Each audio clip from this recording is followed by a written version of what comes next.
Bonjour et bienvenue sur le podcast Marketing Mania. Aujourd'hui, j'accueille Romain Treffel qui est le fondateur d'un site qui s'appelle 1000idesdeculturegénérale.fr. Romain a écrit un livre il y a quelques années, mais son éditeur l'a rejeté au dernier moment. Alors, il a décidé de fonder sa propre maison d'édition. Et aujourd'hui, il gagne sa vie avec un produit assez inattendu qui est la philo et la culture générale.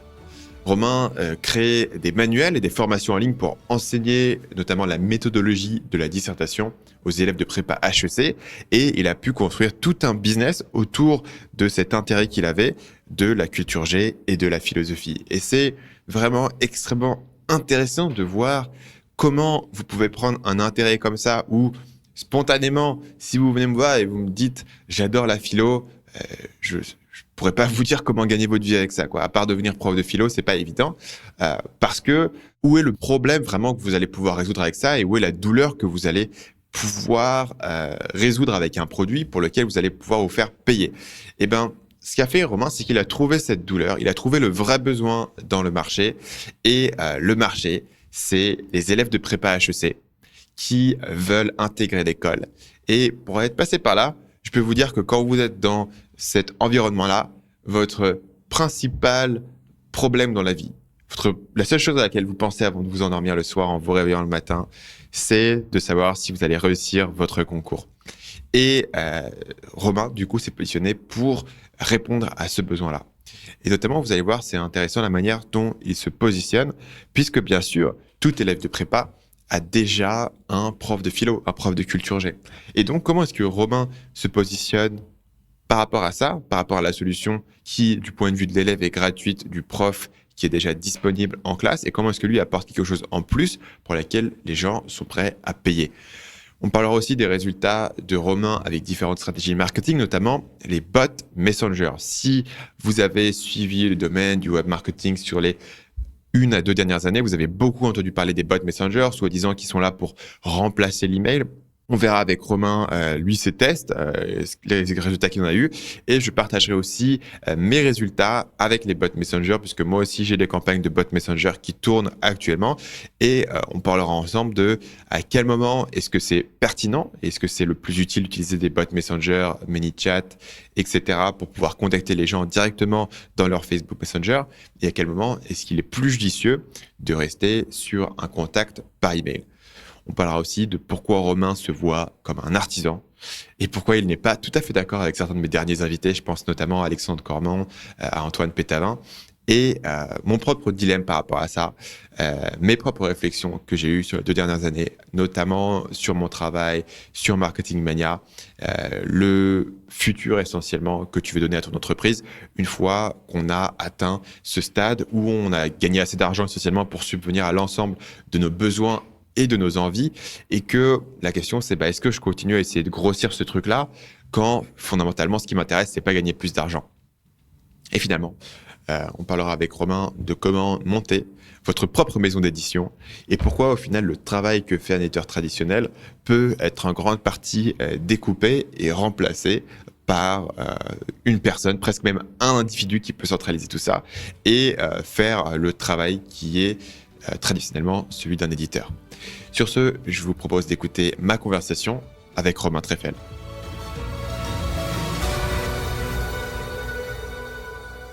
Salut Romain et bienvenue sur le podcast. Merci beaucoup Stan pour ton invitation. Ça me ferait vraiment plaisir d'être avec toi. Est-ce que tu peux commencer par nous expliquer un petit peu comment est-ce qu'aujourd'hui tu gagnes ta vie ? Alors aujourd'hui, je gagne ma vie grâce à 2 choses. Il y a une partie, j'ai créé une petite maison d'édition il y a 3 ans. Donc je vends surtout des manuels pour le supérieur. Et l'autre partie, ce sont des formations en ligne, un peu comme toi, sauf que c'est sur mathématiques, surtout la méthode de la dissertation et un peu plus globalement la philosophie. Ok. Qui est ton marché cible aujourd'hui ? À 90%, c'est la prépa HEC. Donc les élèves qui ont entre 18 et 21 ans et qui préparent les concours des grandes écoles de commerce. Je crois qu'on est tous les deux passés par là. Hmm. Quand j'ai vu ce que tu faisais, j'ai tout de suite eu un gros flashback. Peut-être le livre qui au final était le plus influent dans ma vie, c'est un livre qui s'appelle Je vais vous apprendre à intégrer HEC. Et c'est peut-être le premier produit d'information auquel j'ai été exposé dans ma vie. C'est à l'époque où j'étais en prépa, j'étais en première année, je crois, en fin de première année, ou en début de deuxième, j'étais en début de deuxième année, et le prof de philo fait passer ce bouquin dans les rangs. Et c'est un bouquin, je me souviens plus, mais qui était vendu assez cher, mais il fallait l'acheter en papier sur le site de l'éditeur et tout. Et c'était un mec qui avait... La manière dont je le vois aujourd'hui, pour les gens qui connaissent pas, c'est imagine l'impact que la semaine de 4 heures a eu sur toi. Ça, c'était la même chose, mais pour les élèves de prépa. En gros, il te reformulait pas mal d'éléments du script, de la manière dont tu allais préparer tes études. Il te disait quelle matière était importante, quelle matière était moins importante, sur quoi il fallait consacrer ton temps. Il te donnait des conseils genre pour mieux dormir, pour être plus efficace, pour être productif. Des trucs que tu pourrais croire que les profs en prépa te donneraient parce que ça t'aide pour le concours, mais c'est pas du tout la mentalité d'un prof de prépa qui est de se dire en fait on est l'élite de l'éducation, on est là pour te transmettre une culture. Et lui il optimisait tout sur le concours, sur le résultat. Et du coup j'étais devenu un converti absolu de ce livre. Tous mes potes se foutaient de ma gueule parce qu'ils me disaient ouais non mais attends c'est débile parce que genre imagine il y a 1000 personnes qui achètent le livre, il y a pas 1000 places à HEC, tu vois, donc le titre est impossible. Évidemment le titre est hyperbolique mais ultra impactant. Et tous ces conseils-là de stratégie, d'organisation, c'est pour la première fois, ça m'a donné l'idée que ce que les autorités te disaient n'était pas forcément la meilleure marche à suivre.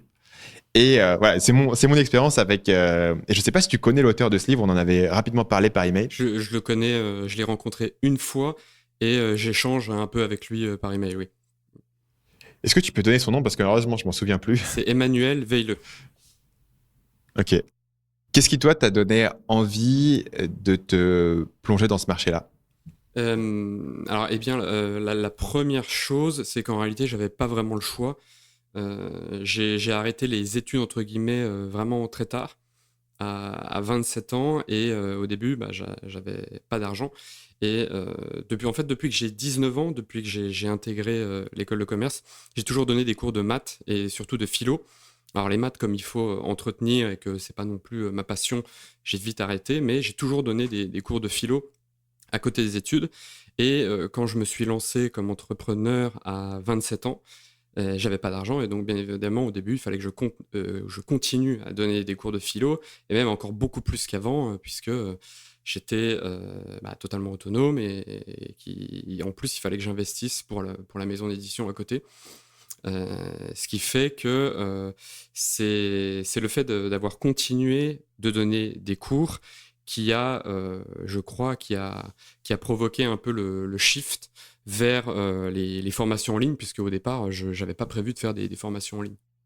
Ça a pris combien de temps entre le moment où tu as commencé à utiliser les cours de philo de plus en plus pour tes revenus, donc à partir du moment où tu as arrêté les études, au moment où tu t'es dit je vais faire des formations en ligne? Et qu'est-ce qui a fait que tu as eu cette idée? Parce que je connais beaucoup de gens, moi, qui en école de commerce font des cours, effectivement, souvent de maths pour les gens qui sont en prépa. Et peu de gens font ce déplacement vers l'idée que je vais faire la même chose, mais en ligne. Qu'est-ce qui a fait que toi, tu l'as fait? Alors, je dois dire la vérité, en fait, j'ai eu de la chance parce que j'ai édité le manuel d'économie de quelqu'un qui est devenu un de mes meilleurs amis, Arnaud. Je pense qu'il écoutera le podcast et il se reconnaîtra, bien sûr. Et c'est lui a pour le coup vraiment la fibre entrepreneuriale. Et c'est lui qui d'abord, lui, donnait des cours d'économie, quand moi je donnais des cours de philo. C'est lui qui m'a dit ah, mais tu devrais arrêter de t'embêter, tu répètes toujours la même chose à force, il faut que tu t'enregistres et que tu le mettes sur Teachable. Donc au départ, je me suis mis sur Teachable. Parce que lui, il l'avait fait, cette démarche-là? Voilà, lui, en fait, pour tout un petit peu, il le fait 2-3 mois avant moi. Okay. Et moi, après, il m'en parle, j'ai son feedback et je fais pareil. Et quand tu dis que tu as édité son livre, ça correspond à quoi? C'est-à-dire le nom du livre? Non, quand tu as édité son livre, qu'est-ce que tu as fait pour lui sur ce projet-là? Ah, je peux raconter l'anecdote. En fait, il devait être édité par une grande maison d'édition qui m'avait rejeté moi en plus. On m'a mis en contact avec lui en me disant voilà, lui il voulait faire un manuel, ça s'est pas fait finalement, tu devrais essayer. Et donc, on s'est bien entendu. On a fait le manuel qui s'appelle L'essentiel de l'histoire économique, qui est même devenu en fait la référence sur le marché. Euh, et, euh, et ensuite, on a continué à échanger par Internet. Et c'est lui après donc qui m'a amené à faire les formations. Et je peux même dire après, c'est lui qui après m'a dit il faut que tu te mettes sur ClickFunnels parce que tu peux optimiser le processus de vente.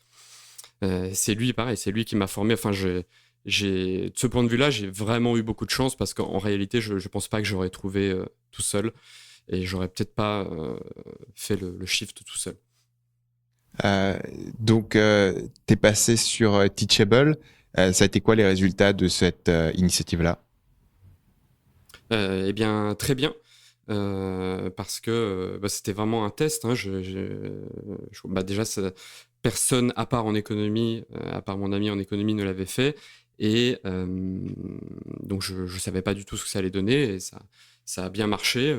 J'ai eu quasiment 100, j'ai fait 100 ventes la première année. Et c'était quoi le tarif du produit? 200 €. Ok. Après, il y a les paiements en 6 fois. Mais c'est cette année-ci et l'année suivante, c'était le même tarif. Ça va un peu changer cette année, mais... Et c'était quoi comment est-ce que tu es passé de je fais des cours de philo en présentiel à je vends une formation en ligne à une centaine de personnes? Quel a été ton canal marketing ou comment est-ce que les gens t'ont découvert ou ont trouvé que ton produit existait? Alors, ce que j'ai fait plusieurs mois avant de vendre la formation, alors oui, pardon, les gens en réalité me connaissaient déjà un petit peu parce que ils connaissaient mon manuel 1000 idées de culture générale. Ok. Donc j'avais une petite autorité dans le segment. Et ensuite, j'ai créé le site 1000 idées de culture générale sur lequel j'ai créé une section dédiée à la prépa HEC. Et comme c'est quand même un petit marché, assez rapidement, je suis monté dans les résultats SEO. Et surtout, comme dit mon ami Arnaud, c'est du product to market fit. C'est-à-dire que je leur donnais exactement ce qu'ils voulaient, ce dont ils avaient besoin, notamment des dissertations entièrement rédigées et même commentées parfois. Je commentais mes choix, je leur expliquais. Pourquoi ce dont ils ont besoin, c'est une dissertation entièrement rédigée et qu'est-ce que les autres acteurs du marché, les autres manuels leur donnent à la place? Alors, je pense qu'ils sont... comment dire? Si on revient un petit peu à ce dont tu parlais au départ, le manuel « Je vais vous apprendre à intégrer HEC », à mon avis, ce qui le différencie des autres manuels et des autres messages, c'est qu'il est éminemment pragmatique, en fait. Et donc, comme je répète souvent à mes élèves, je leur dis, si tu veux devenir bon en 100 mètres, il va falloir faire des 100 mètres. Si tu veux devenir un bon footballeur, il va falloir faire des matchs. Et donc, bien évidemment, ça ne doit pas se résumer à ça, mais pour devenir bon en dissertation de culture générale dans 4 heures, dans des conditions stressantes, il faut faire des dissertations de culture générale en 4 heures dans des conditions stressantes. Et notamment, il faut se confronter, il faut lire des dissertations et essayer après soi-même de refaire des dissertations.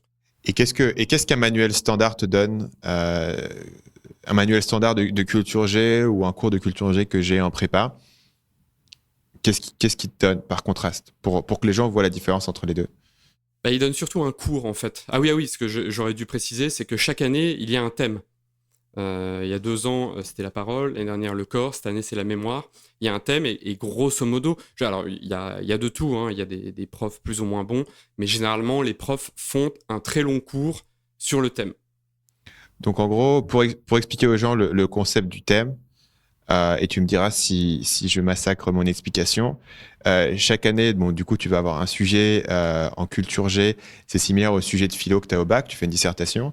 La différence, c'est qu'en prépa, tu connais le thème de ton sujet. Et donc, tu sais généralement le grand thème, le grande zone de connaissances qu'il faut que tu connaisses pour avoir des références pour répondre à la question. Et donc, les profs vont passer la majorité de leur temps à te donner la matière qui va alimenter ta dissertation finale. Oui, c'est ça, ouais. Et la pièce du puzzle que toi qui as identifié qui manquait aux gens, c'est le fait de, ok, tu as beaucoup de matière, mais au final, ce que tu fais, c'est pas juste réciter des connaissances, c'est devoir organiser tout ça dans une dissertation qui soit convaincante pour le correcteur. Et donc peut-être que les gens manquent de pratique ou manquent de compréhension pragmatique de ce qui fait une bonne dissertation. Parce que dans l'année, tu vas en faire combien de dissertations? 6, peut-être un peu plus, avec ton prof. Donc, ouais, dans les bonnes prépas, c'est ça, ouais. Ouais. Et du coup, c'est assez peu, quoi, dans l'échelle des choses. Le nombre d'heures que tu vas passer à emmagasiner des connaissances versus le nombre d'heures que tu vas passer à pratiquer finalement l'épreuve sur laquelle tu seras évalué, il y a un ratio qui est assez faible entre les deux. Et donc toi, du coup, est-ce que tu joues de cette différence? Est-ce que tu joues du fait que vos profs ne nous préparent pas assez à ça, ou c'est quelque chose qui est plus sous-entendu par rapport à ton marketing? Alors, c'est vrai que je le dis dans ma séquence d'email, je le dis assez clairement parce que comme maintenant je suis vraiment en contact avec la plupart des élèves, j'ai énormément de retours et je vois que c'est quand même le problème de plus de la moitié des élèves. Donc je le dis assez clairement dans mes emails, même si je précise toujours que je suis aussi en contact avec des profs. En fait, il y a des profs qui m'écrivent pour me dire qu'ils utilisent mes articles, mes dissertations, mes manuels. Et donc, je sais qu'il existe aussi des profs qui sont il y en a même certains qui sont très, très pragmatiques. Il y a des profs qui font même la même chose que moi, même j'allais dire, pas en mieux, mais qui écrivent eux-mêmes des dissertations. Ils se mettent eux-mêmes en situation de concours, ils prennent des copies doubles, leur stylo, ils prennent 4 heures et ils font un sujet, et après, ils photocopient ou ils scannent et ils donnent aux élèves. Ça, c'est génial. Mais c'est très, très rare. Donc, oui, alors par rapport à ta question, pardon, dans mon discours, effectivement, je le dis comme ça, mais j'essaie quand même de préciser, ce qui est tout à fait vrai, qu'il existe des profs qui sont pragmatiques et qui ne font pas des cours de 300 pages. Mais du coup, si tu n'as pas eu la chance d'avoir un prof qui est pragmatique, comme tu choisis pas ton prof en prépa et tu peux vraiment en changer, ma seule vraie alternative, ça reste de me tourner vers tes produits. Oui. Ok. C'est intéressant parce que en termes de marketing, c'est toujours un positionnement qui peut être assez productif. D'identifier quelque chose qui te plaît pas et de te positionner en contraste à ça, ou d'identifier un manque et d'expliquer pourquoi est-ce que c'est un manque. Tu vois, c'est un peu le marketing par opposition. Et d'ailleurs, le fameux bouquin, je vais vous apprendre à intégrer HEC, était dans ma mémoire extrêmement bon là-dessus, dans le sens où il avait une des raisons pour laquelle tu avais envie de lire son livre à l'origine et de l'acheter, c'est qu'il te promettait d'aller en contraste et en opposition avec beaucoup de choses qui étaient de la sagesse de prépa. Tu vois, des choses qu'on te répétait tout le temps. Et lui disait, en fait, non, c'est complètement faux et je vais vous expliquer pourquoi. En quoi consiste du coup le produit si on creuse dedans? Du coup, le produit, c'est les dissertations qui sont commentées, ou est-ce que c'est quelque chose, c'est une autre proposition de valeur? Alors, j'ai plusieurs formations, mais ce que j'appelle maintenant la masterclass sur le thème, ce sont grosso modo entre 10 et 15 dissertations entièrement rédigées. Même le texte est même customisé. Maintenant, par exemple, je surligne les blocs logiques. Je donne un plan détaillé apparent. Et à chaque fois, c'est commenté en 1 heure à 1 heure et demie, en une vidéo d'1 heure à 1 heure et demie. Il y a en plus, alors ça c'est nouveau, c'est cette année, mais parce que les élèves me l'ont demandé, il y a une bibliothèque de plans détaillés, donc grosso modo 100 plans détaillés sur le thème.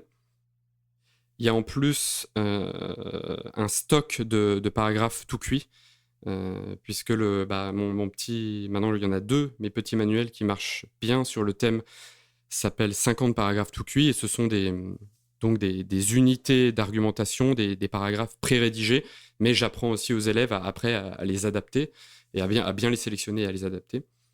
Il y a ça, il y a aussi mes pronostics vers la fin de l'année, et il y a aussi un recueil d'accroches percutantes. C'est quoi les pronostics? Mes pronostics de sujets. Parce qu'à la fin de l'année, j'ai entre 100 et 200 sujets.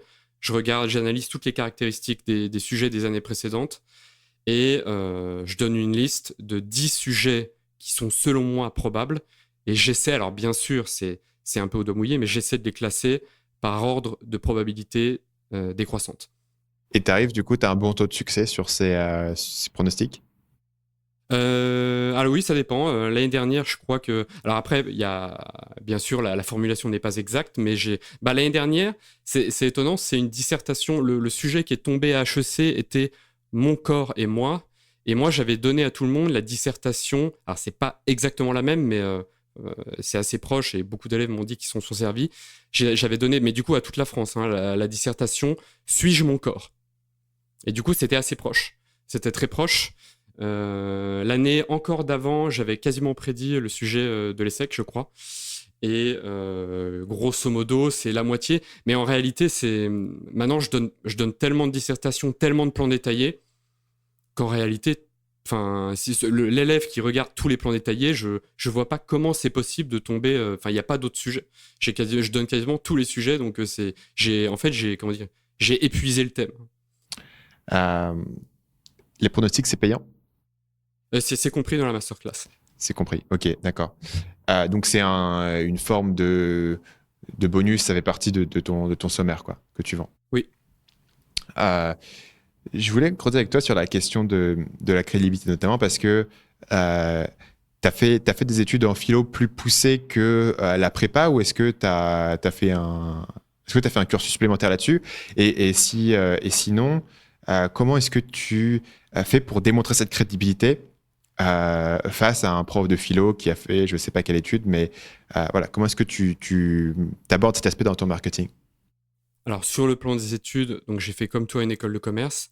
En parallèle, j'ai fait un master de philo à la Sorbonne. D'accord. Et après, j'ai préparé le concours de l'ENA pendant 2 ans à l'école normale supérieure. Et je l'ai raté 2 fois, malheureusement. Et ensuite, j'ai fait un stage de fin d'études et après, je me suis lancé. Donc ça, c'est sur le plan des études. Ce qui explique du coup ce que tu avais mentionné rapidement au départ, que tu avais terminé les études tard. C'est comme ça qu'on... Oui, c'est ça. Oui, c'est okay. ça, oui. D'accord. Donc, du coup, tu as quand même un gros pédigré d'un point de vue des études, quoi. Parce que non seulement tu as fait le parcours que l'élève fait, c'est-à-dire tu as fait une prépa HEC et tu as ensuite fait école de commerce, et en plus tu doubles ça avec des études de philo. Et ça, c'est un truc que tu mets beaucoup en avant. Si j'arrive sur ta séquence email, par exemple, est-ce qu'il y a directement les diplômes, ou comment est-ce que tu gères cette crédibilité au-delà simplement des diplômes?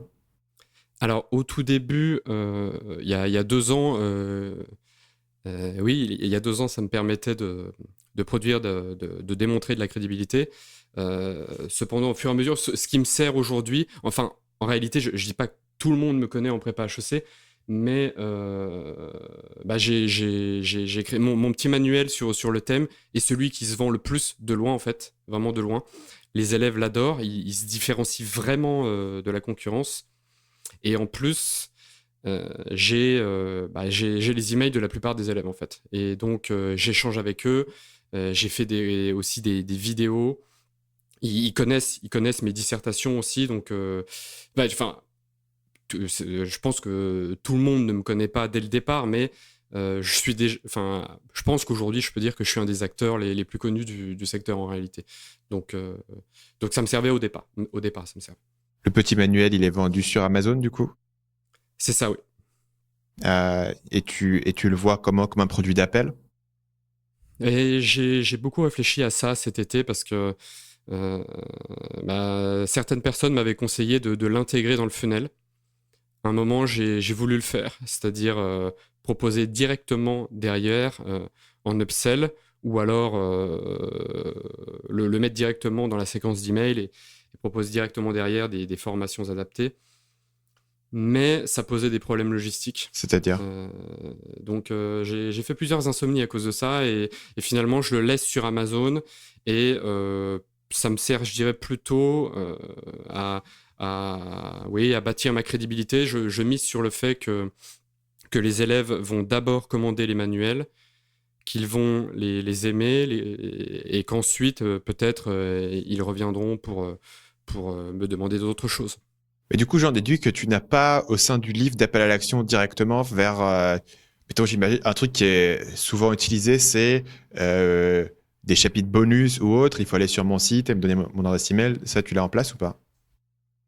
Alors moi, c'est l'inverse. C'est parce que le livre est quand même intégré dans la séquence d'email, mais bien sûr, je peux pas suivre les ventes. Alors déjà, j'ai 3 pages de publicité dans le livre, et là, ce que je fais actuellement, c'est je propose 2 dissertations gratuites sur Facebook. Les gens s'inscrivent, ils reçoivent un premier mail dans lesquels je leur remets les 2 dissertations, je leur parle un petit peu du manuel, et surtout, je leur dis clairement que j'ai utilisé mes 2 manuels pour écrire les 2 dissertations. Et du coup, s'ils aiment les dissertations, ça les incite à commander mes manuels. Et ensuite, en plus, ils rentrent dans une petite... Enfin, je fais comme toi, tu sais, je mets un lien. Moi, je crois que c'est... ils ont juste à cliquer, c'est j'ai déjà les 2 manuels, je veux des conseils pour les utiliser. Comme ça m'indique qu'ils ont commandé les manuels et je peux les envoyer vers une séquence où je leur donne des conseils. Et donc, tu les segmentes vers une autre séquence qui est une séquence du coup de acheteurs qui permet aux gens de tirer le maximum de valeur du produit qu'ils ont. Et après, derrière cette séquence-là, est-ce que tu t'enchaînes directement sur le pitch sur les formations? Oui, alors moi, dans ma séquence d'email, il y a 5 branches et c'est un produit par branche et c'est toujours, j'alterne 2 emails d'engagement et un email de conversion. Ok. Quand tu dis qu'il y a 5 branches, c'est 5 besoins différents? 5 produits. Un produit différent. Alors, enfin, le premier, ce sont les livres. Ensuite, c'est la formation pour utiliser les livres. Ensuite, c'est la masterclass. Ensuite, c'est une formation à la dissertation. Et ensuite, une formation à la contraction. Comment est-ce que tu sais sur quelle branche est-ce que tu vas envoyer un prospect particulier? Parce que je fais... j'ai créé un ordre de priorité pour les produits. Je pense c'est d'abord mieux qu'ils prennent les manuels. Et ensuite, je lui propose la formation qui aide à utiliser les manuels. Ensuite, il y a la masterclass. Et ensuite, s'il veut aller plus loin, je lui propose quelque chose de plus général sur la méthodologie. Et après, quelque chose sur une autre épreuve de culture générale. Donc, tu lui proposes tous les produits les uns à la suite des autres, avec entre des emails d'engagement? Oui, c'est ça. Ouais. Les emails d'engagement, ça correspond à quoi? Qu'est-ce que tu donnes comme valeur dedans, ou est-ce que tu t'envoies vers ton site? Non. Parfois, il n'y a même pas de lien dans l'email. C'est uniquement, je tire ça de Ramit Sethi, que tu aimes bien aussi, je crois. Ouais. C'est uniquement pour donner totalement gratuitement de la valeur. Et d'ailleurs, les élèves les aiment beaucoup. Pour la petite anecdote, il y a même une élève qui m'a dit qu'elle les fichait l'année dernière. Elle les a revendus avec ses manuels. Donc, moi, je suis content, c'était marrant. Mais oui, et donc généralement, il y a différentes choses. Il y a soit des listes d'astuces, soit des plans d'action, soit des notices méthodologiques. Ça dépend. Mais j'ai déjà un bon stock d'emails rédigés les 2 années précédentes et je les reprends, je les adapte en fonction des retours. C'est une question technique, mais que les gens se posent parfois, donc c'est bien d'en parler. C'est quoi la fréquence de ces emails dans ta liste? Moi, c'est 1 par semaine. Je fais pas plus.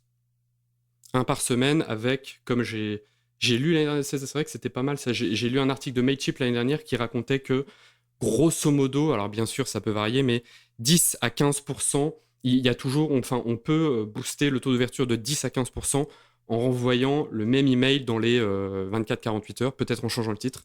Du coup, moi, c'est toujours le même jour à la même heure. Et j'ai prévu dans l'automatisation une relance si la personne n'ouvre pas l'email. Qu'est-ce que tu utilises pour gérer ces automatisations-là? ActiveCampaign. Qui est excellent, que j'utilise aussi pour les gens qui veulent aller voir. D'ailleurs, j'ai remarqué récemment que leur pricing pour les gens qui démarrent et n'ont pas une grosse liste est assez attractif en fait, malgré la puissance de l'outil.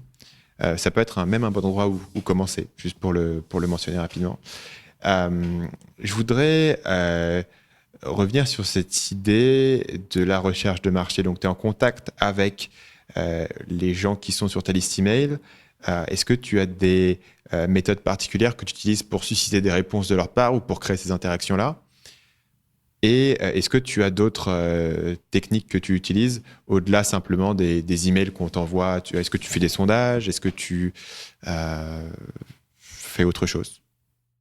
Alors, sur les réponses, dans le premier email, dans l'email de bienvenue, il y a toute une partie où j'incite l'élève à m'écrire pour me dire, et je les lis, tous ces emails, j'ai une note dans Evernote après, à me donner grosso modo ces 3 principaux problèmes en culture générale pour préparer les concours. Et aussi, je leur demande, parce que je leur dis grosso modo, je vais faire des dissertations des synthèses, enfin je vais leur donner gratuitement tout au long de l'année des dissertations, des synthèses, des plans détaillés, et je leur dis voilà, que je suis pas encore certain de la répartition des différents types de contenus que je vais leur donner, et je leur dis bah, est-ce que tu préférerais des dissertations, des synthèses, des plans détaillés, à toi de me dire dans quelle proportion. Et j'ai aussi y a, pour les personnes qui commandent les 2 manuels, s'ils me transfèrent l'email de confirmation d'Amazon, ils reçoivent 2 autres dissertations. D'accord. Est-ce qu'il y a des choses inattendues ou surprenantes que tu as appris, un exemple qui te viendrait à l'esprit par ce processus-là de discuter avec ton marché? Alors, c'est très très général, mais souvent, moi, ça fait quand même peu de temps que je fais ça. Et je pense qu'au départ, on est souvent naïf. On se dit, c'est toujours pareil, on crée un produit, on se dit que bah, voilà, les gens vont aimer.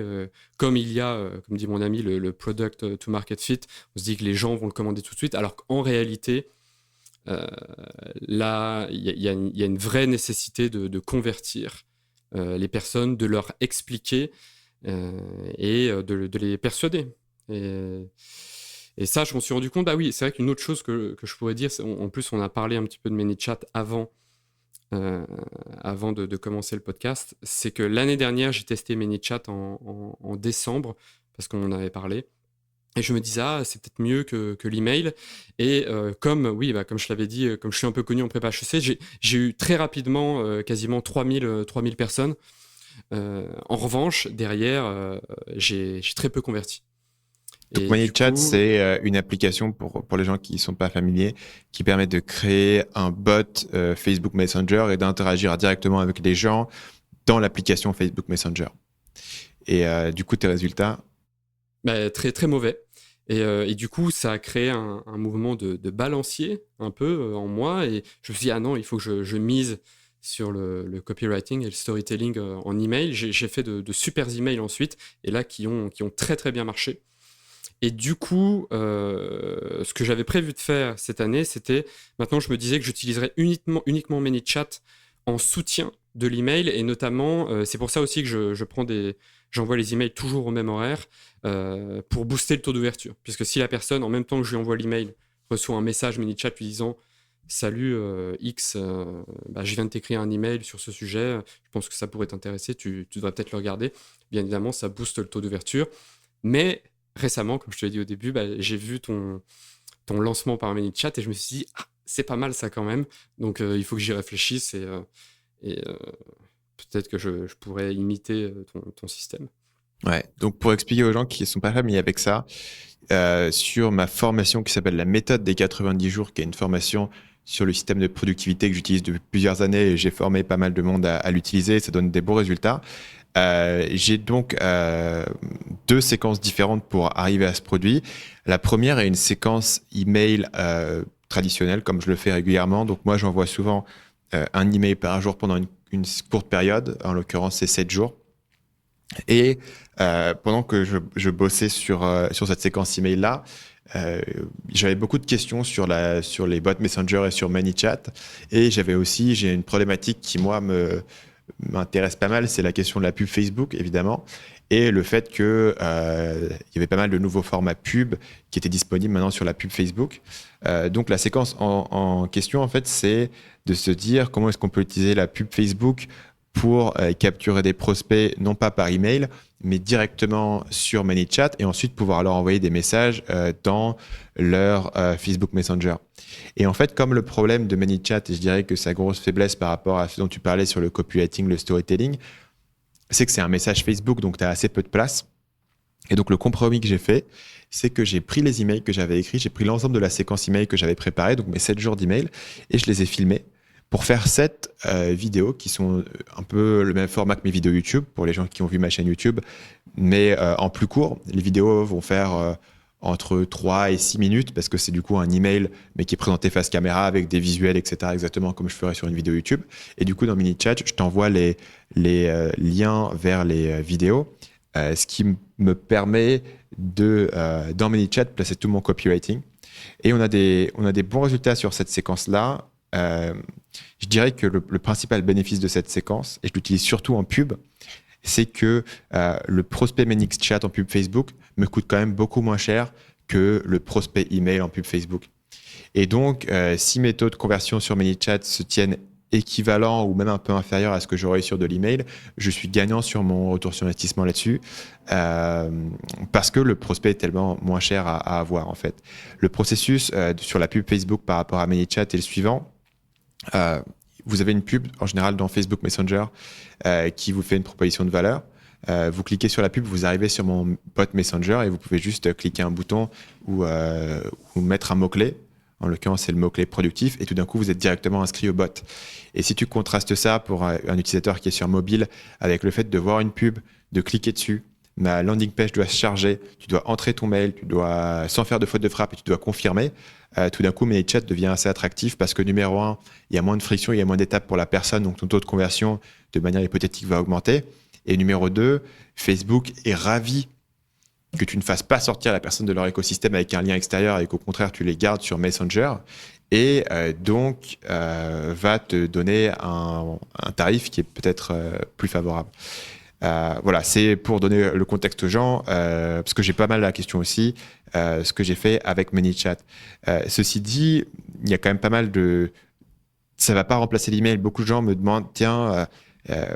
j'ai entendu dire que Facebook Messenger et les bots Messenger c'était le futur et que ça allait totalement remplacer l'email.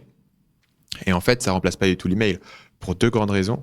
La première raison, c'est que ta liste ManyChat, tu la contrôles pas. Ça reste Facebook qui pose les règles. Et le grand bénéfice de l'email, c'est que quels que soient les changements de règles sur telle ou telle plateforme, essentiellement, ta liste email, tu la possèdes et tu peux vraiment construire un business sur une liste email. On en a parlé dans un épisode récent qui a été publié sur Marketing Mania avec Amine, qui parlait du fait que sa liste email, c'était essentiellement une manière assez fiable de générer pour lui des ventes. Et le deuxième point de contention là-dessus, c'est que avec ManyChat, tu peux pas tout faire, tu peux pas forcément envoyer des longs messages, tu peux pas forcément faire autant de promotions que tu veux. Il y a quand même Facebook surveille que tu spammes pas les gens, tu peux pas faire exactement ce que tu veux, donc tu es un petit peu limité sur les formats que tu peux expérimenter. Et donc je suis arrivé à un petit peu même compromis que toi, qui est en fait d'utiliser ManyChat comme j'utiliserais les notifications SMS. Pour les moments où j'ai besoin que les gens aient une notification sur leur téléphone. Je pense par exemple à si tu fais un événement en direct comme un webinaire, c'est intéressant d'avoir le ManyChat des gens et de pouvoir faire une notification. Boum, j'ai un webinaire qui arrive dans un quart d'heure. Clique ici pour te connecter. Et du coup, des messages plus courts, des messages qui sont liés au temps. Je sais que c'est pas mal utilisé aussi en e-commerce pour tout ce qui est promotion. Tu veux réactiver les gens avec un bon de commande, une promo à temps limité, c'est intéressant parce que du coup, tu n'as pas besoin d'avoir 1000 copywriting non plus dessus. Et hypothétiquement, si les gens font des commandes, de toute manière, tu récupères leurs emails par là. Donc voilà, il y a des points intéressants sur ce mode-là. J'ai un peu déraillé la conversation avec mon explication, mais j'en ai pas parlé encore sur le podcast. Je sais que j'en ai beaucoup parlé dans ma communauté privée, mais beaucoup de gens qui sont sur le podcast n'en ont pas entendu parler. Et comme c'est une question que je reçois beaucoup, je pensais que ça pouvait être intéressant de l'évoquer à ce moment-là. Pour revenir sur notre conversation, tu as donc un système de séquence email, tu as donc tes pages de vente, tu as parlé de tes sources de trafic comme étant une partie de référencement naturel. Est-ce que tu utilises la pub Facebook, toi? Oui, j'utilise notamment au début de l'année pour récupérer des leads. Enfin, au début disons pendant l'été, avant le début de l'année scolaire, pour remettre les 2 dissertations gratuites. C'est intéressant. Et du coup, c'est quoi l'offre? Du coup, c'est je donne mon email en échange des dissertations gratuites. Oui, c'est ça. 2 dissertations gratuites, ouais. Et directement, tu vas m'expliquer dans les dissertations qu'en plus, tu as un livre. Et comme les personnes qui sont l'été avant la prépa sont en ultra anticipation de ce qu'ils vont avoir, moi, je me souviens, l'été avant la prépa, mais j'ai acheté n'importe quoi. Ils nous avaient donné une liste de lecture improbable avec des bouquins genre La critique de la raison pure et tout que personne n'a jamais lu, mais on a tout acheté. On s'est dit attends, on va rentrer en prépa et tout, il faut tout acheter, il faut tout blinder. Et du coup, l'été avant la prépa, t'es un peu en mode frénétique parce que on t'a vendu le truc où ça va être l'épreuve de ta vie. Et en plus, t'as pas vraiment quiconque vers qui te tourner vu que t'es pas encore entré en prépa, t'as pas encore accès à tes profs et tout. Moi, on m'a juste donné une liste de lecture. qui au final n'étaient pas vraiment exploités pendant l'année. Et donc, du coup, tu as identifié que c'était le meilleur moment pour cibler les gens et pour commencer à construire une relation avec eux. Disons pas le meilleur moment, mais je me dis le plus tôt est le mieux. Mais a priori, mais au fur et à mesure qu'on avance dans l'année, ce sont plutôt directement les articles, les articles qui vont monter en SEO. Là, je dois être déjà, je pense, dans les 3 premiers résultats et qui vont monter et qui vont me rapporter des emails. Donc, c'est plutôt du trafic payant pendant les grandes vacances, puis au début de l'année scolaire, et ensuite, ça devient du trafic gratuit. Est-ce que tu es confortable pour donner une idée aux gens des budgets que tu mets sur la pub Facebook, mettons pendant l'été, pour donner une idée aux gens de c'est quoi le nombre de personnes qui sont en prépa, par exemple, chaque année? C'est 8000 qui passent les concours, c'est 8000. Et est-ce que tu es confortable pour parler de tes budgets pubs, sinon c'est pas grave? Oui, bah, de toute façon, c'est assez faible, hein. En ce moment, je mets 500 € par mois. Et qu'est-ce qui te fait que tu t'es arrêté sur l'idée des 500 € de budget? Et est-ce que tu arrives à toucher les 8000 personnes? Combien de fois est-ce que tu touches la personne? Oh là, je me suis dit, c'est ce que je suis prêt à mettre. Je fais beaucoup de tests, hein, bah, comme tu le recommandes dans ta formation, parce que j'ai fait ta formation sur les pubs Facebook. Et je me suis dit, ouais, c'est ce que je suis prêt. Mon objectif, c'était d'atteindre 2000 emails avant la rentrée. Et grosso modo, avec ce budget-là, je pense que je vais y arriver. Voilà. Ok. Donc c'est assez bon marché, en fait. Donc ça veut dire que tu obtiendrais un email pour 25 centimes? Disons, enfin, j'ai commencé à récolter des mails mi-juillet, et j'arrêterai peut-être, enfin, pas j'arrêterai peut-être, mais mon calcul, c'est sur, disons, mi-juillet, 10 septembre peut-être. Ah oui, t'as raison, le biais, effectivement, et il y a un autre biais aussi, c'est qu'il y a déjà beaucoup de gens qui trouvent mes articles, et aussi, comme j'ai déjà une certaine notoriété dans le secteur, il y a beaucoup de gens qui vont directement sur Milliers de culture générale, qui vont dans le menu, qui tapent prépa HEC, qui donnent leur email. Donc, ok. En réalité, j'ai pas besoin. Tout n'est pas acheté. Ok, je vois l'idée. Est-ce que tu utilises des leviers de marketing hors ligne? Parce que la manière dont moi j'ai découvert ce bouquin dont je te parlais au départ, Je vais vous apprendre à intégrer HEC, ils avaient fait une stratégie de guérilla marketing assez intéressante. C'est-à-dire qu'à l'époque, je me souviens pas trop si je faisais vraiment des recherches sur Internet sur le sujet des prépas. Enfin, j'y pensais pas trop pour une raison X ou Y. Ça m'était pas trop venu à l'esprit.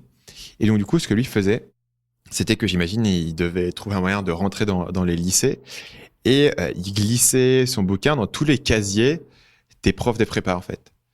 Ou alors, il avait quelqu'un qui le faisait pour lui, je sais pas. Mais en tout cas, il distribuait directement son livre à tous les profs de prépa.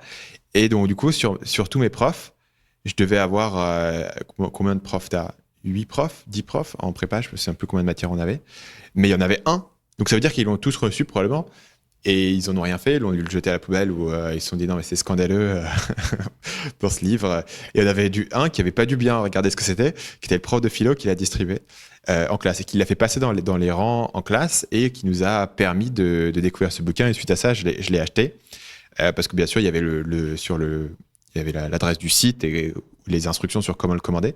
Et je dis qu'il n'avait pas dû bien le regarder parce que, notamment, c'était le prof de philo qui l'avait passé et ce livre était assez critique sur la méthodologie de philo et insistait sur quelque chose qui est assez proche de ce que toi tu dis, c'est-à-dire que en fait, on te donne beaucoup trop de connaissances par rapport à ce dont tu as besoin et en te concentrant sur un plus petit nombre de textes et de références, comme tu as un thème, tu peux toujours trouver comment caler tes références et il va aller mieux essayer d'optimiser ta méthodologie de dissertation qu'essayer de mémoriser une référence de plus. Tu vois, il y a vraiment une fois que tu connais 15 références différentes, il y a à chaque fois une diminution de la référence supplémentaire que tu vas avoir et quand tu commences à en avoir 50, 60, on peut se demander s'il vaudrait pas mieux en connaître 15 ou 20 extrêmement bien que d'en connaître 60 et vaguement savoir ce que le mec raconte, quoi. Donc voilà, c'était une méthode intéressante parce que son produit était à l'époque vendu hors ligne. Si je me souviens bien, à l'époque, son produit n'était pas vendu sur Amazon. Aujourd'hui, il l'est. Et la manière dont il allait obtenir des clients, c'est en passant par, entre guillemets, les influenceurs, entre guillemets, les connecteurs qui sont, pour un élève de prépa, les profs, et distribuer son livre directement dans les casiers. Et du coup, j'étais curieux de savoir si toi, tu avais des opérations similaires ou est-ce que tu as des opérations qui passent par les profs ou par les prépas elles-mêmes pour faire parler un petit peu de tes produits? Alors en réalité, j'ai pas fait la démarche moi-même. ce sont des profs qui m'ont écrit et qui m'ont dit qu'ils aimaient bien le manuel et que déjà ils en avaient parlé et qu'ils m'ont demandé aussi si je pouvais leur en envoyer. Et donc j'ai pas fait la démarche moi-même, mais je sais que il y a quelques profs qui font, comment dire, qui promeuvent le manuel à ma place. Mais sinon, alors c'est plutôt invisible, mais je mise pas mal sur le bouche à oreille et je sais ce qui se passe aussi, c'est que donc il y a un premier niveau de prescription en prépa, ce sont les profs qui disent achetez plutôt tel livre, celui-ci non. Mais tu as aussi ceux qui intègrent les écoles, qui rentrent et qui revendent leurs livres à ceux qui passent en deuxième année, qui vont passer les concours, et aussi qui leur donnent leurs conseils. Et donc j'ai pas mal de gens aussi de deuxième année qui me contactent en me disant les intégrés m'ont dit de commander ton manuel, etc., ta formation, etc. Et du coup, c'est vrai que c'est invisible et oui, si j'essaie d'analyser, je pense que c'est peut-être une question de qualité en réalité. Si tu essaies vraiment de faire quelque chose, un travail de très bonne qualité, tu peux jouir par la suite du bouche à oreille et du coup l'information est transmise par le second niveau de prescription, les élèves qui mine de rien, ils sont pas profs, ils n'ont pas la légitimité, mais comme ils viennent de passer les concours, ils viennent de réussir et en plus ils sont beaucoup plus proches de ceux qui vont passer les concours, leur avis est très important aussi. J'ai entendu parler de quelqu'un qui faisait, alors si je me trompe pas, il faisait des formations à destination des élèves de médecine. Il est possible que je me trompe sur le domaine exact, c'était quelque chose du style. Et il avait mis en place un système assez élaboré d'ambassadeurs sur les campus, où en fait il allait trouver sur différents campus des gens qui étaient des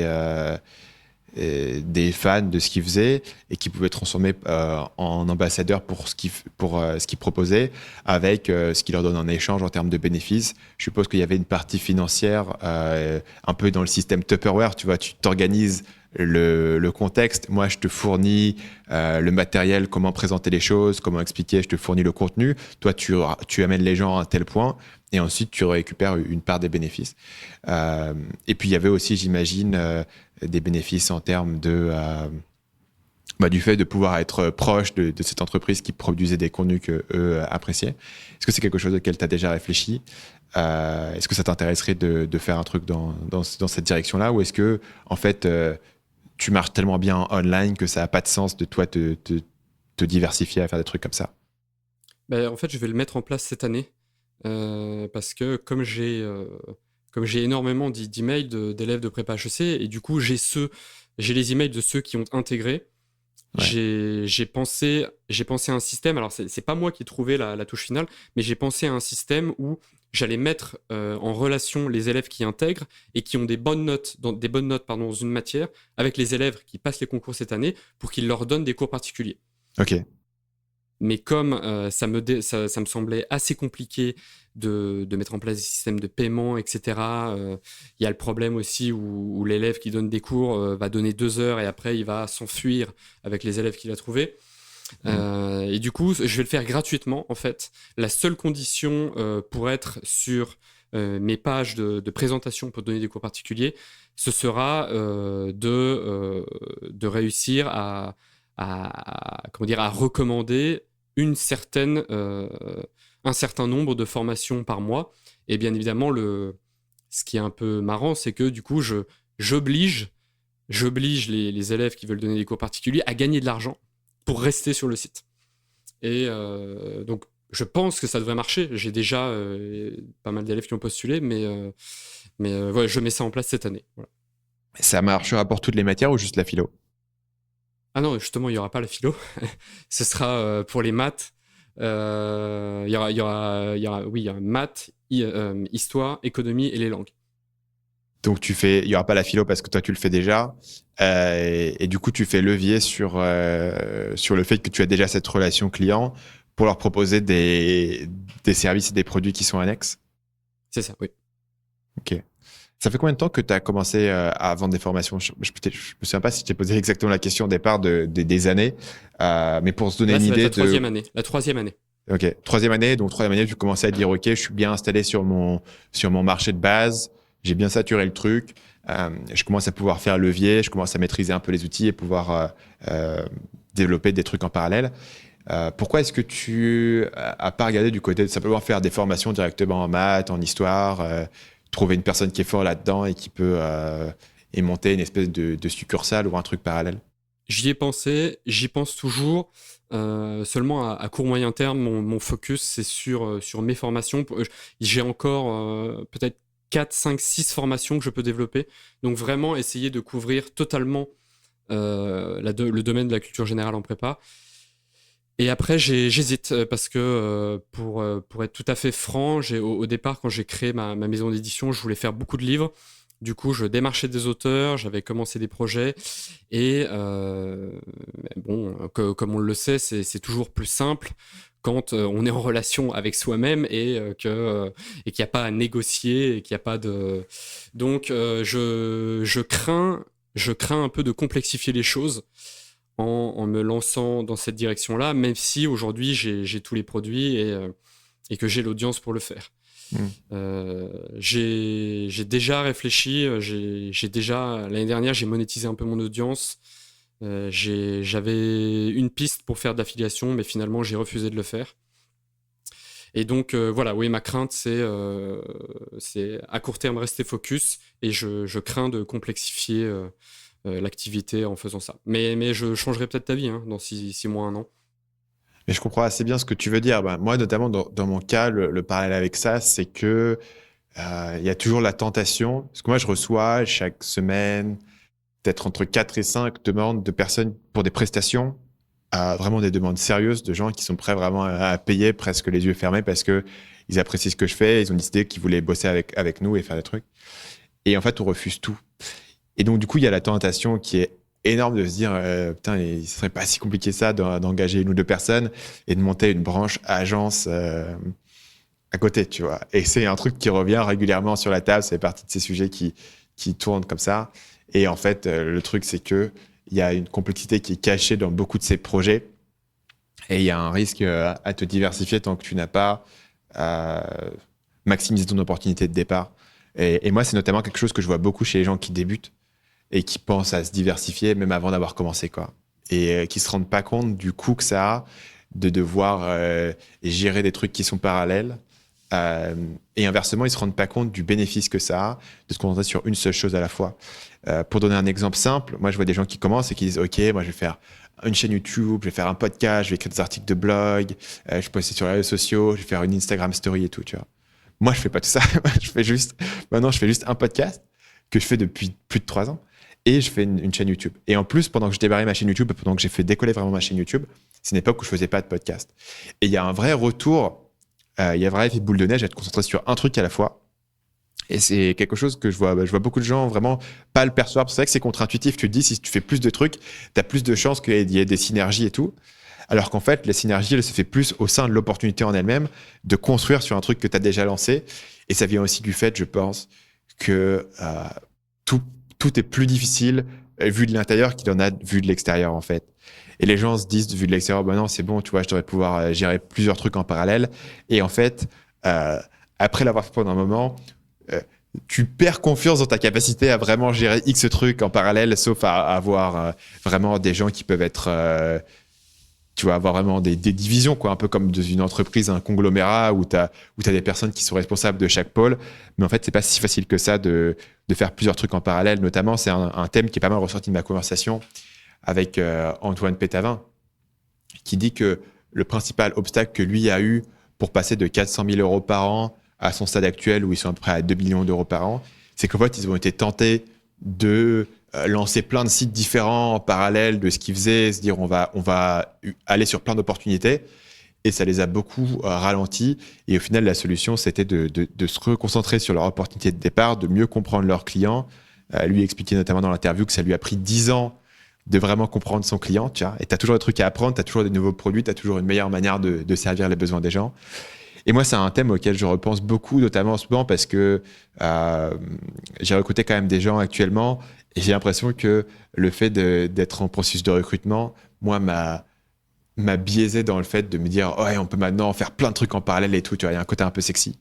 Et bien souvent, c'est une erreur. Oui, une raison supplémentaire que j'aurais pu évoquer, parce que j'y pense assez souvent, et je m'étais même dit je pouvais l'évoquer dans le podcast, c'est aussi ce qui me dérange, c'est que j'ai vraiment une relation symbiotique avec ce que je fais. J'ai vraiment l'impression d'exprimer mon âme, j'adore ce que je fais. Or, si je me mets à faire d'autres choses à côté, où je serais en mode uniquement entrepreneurial, je crois que j'aimerais moins, j'aurais moins de motivation. Et j'y réfléchis, et c'est vrai que ça fait 6 mois que j'y réfléchis par rapport à mon identité aussi, et je crois que je me définis de plus en plus comme un artisan en fait, et pas comme un entrepreneur. Et c'est un peu ce qui avait, je pense, déclenché la réflexion en moi, c'est quand j'avais écouté Tim Ferriss raconter comment il fait son podcast. Tim Ferriss, en réalité, je crois pas dire de bêtises, il a pas 20-30 employés. Et c'est un peu le débat, je trouve, Tim Ferriss versus Ramit Sethi. Ramit Sethi, si je dis pas de bêtises, je crois que ça va jusqu'à 50 employés dans certaines périodes de l'année. I will teach you to be rich. Et pareil, encore une fois, si je ne dis pas de bêtises, je crois qu'il n'écrit plus les emails. Même quand c'est signé Ramit Sethi, il a des copywriters. Tandis que Tim Ferriss il revendique, lui, d'avoir écrit tout. Alors bien sûr, parfois, il y a des articles invités, mais sinon, il a écrit tous les articles de son blog. Et je crois qu'il a maximum, il a peut-être un employé à plein temps et un stagiaire, et encore. Et je crois que ça va, peut-être quand il a des périodes, quand il a des pics d'activité, ça va jusqu'à 4 personnes. Mais sinon, grosso modo, il est tout seul. C'est un artisan. De mémoire, je crois que il maîtrise complètement le matériel qu'il utilise pour son podcast. Alors que, étant donné sa fortune et puis sa notoriété, il pourrait tout à fait se dire, bon voilà, je fais venir une équipe, c'est eux qui s'occupent de tout. Non, lui, il connaît parfaitement son matériel, il recommande à ses auditeurs un certain micro, il leur dit faites attention, prévoyez un backup. Et donc, je trouve, enfin, de l'extérieur et de ce qu'il raconte, que Tim Ferriss, lui, est vraiment un artisan, tandis que quelqu'un comme Ramit Sethi est vraiment un entrepreneur, c'est-à-dire il y a l'idée que Ramit Sethi, il essaie vraiment de, je ne sais pas si je m'exprime bien, mais de scaler l'input. C'est-à-dire, plutôt que de faire un article qui sera lu par 1 million de personnes, il va essayer de faire 10 articles qui seront lus par 1 million de personnes. Tim Ferriss, lui, j'ai l'impression, écrit les articles plutôt les uns après les autres. Mais il écrit plus trop d'articles, Tim Ferriss. Il fait uniquement du podcast maintenant. Oui. Il écrit plus vraiment d'articles, Tim Ferriss. Mais disons que j'ai l'impression que c'est vraiment one at a time et qu'après, c'est-à-dire que grâce à Internet, comme aujourd'hui on peut, encore une fois, je ne sais pas si je m'exprime bien, mais scaler l'output, c'est-à-dire je peux faire un seul article, mais il sera lu par 1 million de personnes et ça peut me faire très bien vivre derrière. Je pense que pour bien vivre de son activité, il n'y a pas besoin de dépasser le stade de l'artisanat. En fait, tandis que c'est vrai que d'un métier dans l'artisanat traditionnel, si je suis cordonnier, voilà, je vais pas pouvoir scaler l'output. Je vais avoir besoin de passer en mode entrepreneur, de recruter des gens, de créer d'autres boutiques. Tandis qu'avec Internet, je peux faire mon petit article chaque jour, mon podcast chaque semaine, et des millions de personnes peuvent l'écouter, et ça peut très très bien marcher. Et d'ailleurs, alors là, je crois que les chiffres sont pas publics, mais je crois qu'en termes de chiffre d'affaires, si on compare Tim Ferriss et Ramit Sethi, ça n'est pas très très... Alors après, il y a un biais, c'est que Tim Ferriss est quand même beaucoup plus connu, mais disons qu'il arrive, lui tout seul, avec maximum 3-4 personnes, à des niveaux qui sont impressionnants, simplement avec un podcast. Est-ce que tu suis en France un mec qui s'appelle Antoine BM? Oui, je suis un petit peu Antoine BM, ouais. Parce qu'il a une vision qui est assez similaire à la tienne. Je vais dire, moi, le problème que j'ai avec ça, c'est que je suis un peu dans la même situation que toi, où aujourd'hui, mon site s'appelle Marketing Mania, ça s'appellerait Stan Leloup, il n'y aurait aucune différence dans la perception des gens et dans la pratique de la création de contenu. Moi, j'ai eu l'expérience de créer un site qui s'appelle Séduction Academy, que j'ai créé il y a maintenant peut-être 6 ans. Et j'avais une relation symbiotique avec ce site. Et je peux te dire qu'au bout de 3-4 ans, répondre à des questions sur c'est quoi la meilleure phrase d'approche, j'en pouvais plus.